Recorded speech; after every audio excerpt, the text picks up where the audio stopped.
Welcome to the MBX Films Theater, now showing THOR Ragnarok. Got a little Marvel Legends 2-pack here with the Grandmaster and Korg. Hey Min! So we'll open this up and we'll talk about the characters in that movie and how they kind of differ from maybe other portrayals like in the comic books, and how they compare to their likenesses in the movies here with these figures. So let's open it up and see how they stack up. Hey man, we're gonna open some Marvel Legends. Wanna come? Oh yeah.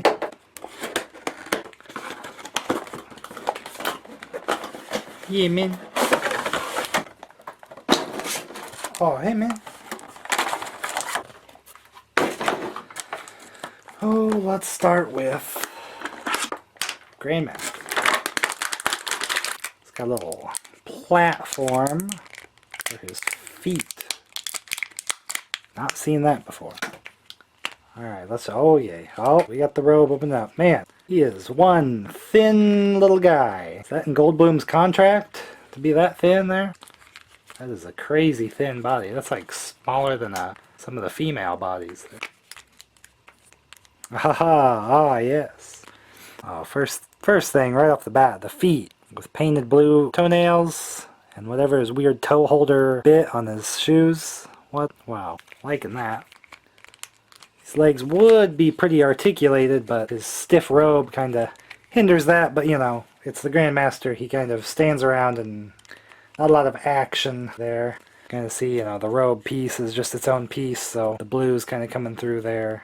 You gotta kind of have his arm to cover that part. Ah, thumbs up. The likeness for him. Face looks really great. Looks like Jeff Goldblum, so... guess which character I'm playing? Wrong again! He's got his robe and everything. Of course, he comes with the old melt stick. It's not totally decked out, but it does have 2 tones of gold there, so it's more accurate than you would think. I mean, not full detail or anything, but that even has his sort of quote weapon, unquote, the melt stick. I don't know why that's so funny. I pardon you for life. I don't know why.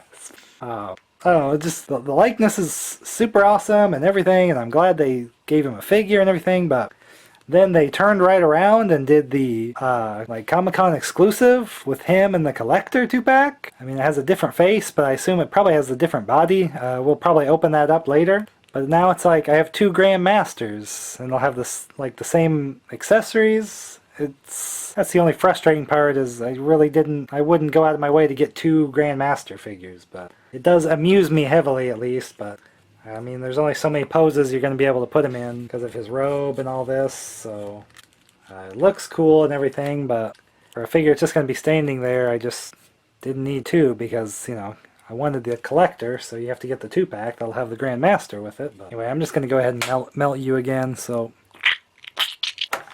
Hey man. Alright, this is my real reason for getting this 2-pack, because I freaking love Korg, because it's like hilarious. Oh, hey man! He's got a huge body, but he has quite a range of motion for being one of the chunkier, almost like Build-A-Figure type large size, with the way, you know, the legs would hook in and everything.